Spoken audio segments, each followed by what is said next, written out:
السلام عليكم ورحمة الله وبركاته. walaalkiin Cimraan Haadi maanta wuxuu rabaa inuu niisoo bandhigo sida icon folder loogu sameeyo.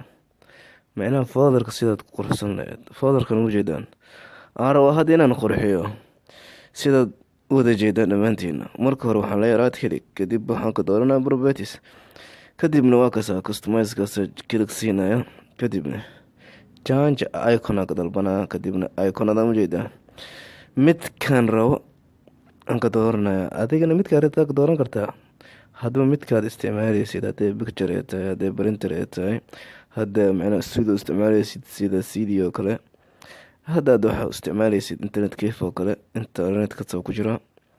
waa kasta wax walba oo saaran yahay. aniga hadda waxaan u baahanahay adoo ilaahay karaam noqdo iconkan ujeedaan shaashada madow dhaladan rabo. okay, kadibna apply aan leeyahay, kadibna okay aan leeyahay.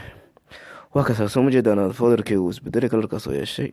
waa fura fiiriya waa kasa waxaan soo koobi gareynaa bastana waa keenaa nin folder saxi aan ku tusaa, kadib kana okay soo leeyahay. waa soo koobi gareey kaasa intaana basta ku dhawa kaasa waa close gareynaya inuu hadda folderka igu jiro inta kala fiirina. waa kaasa waa igu jira soo ujeedaan.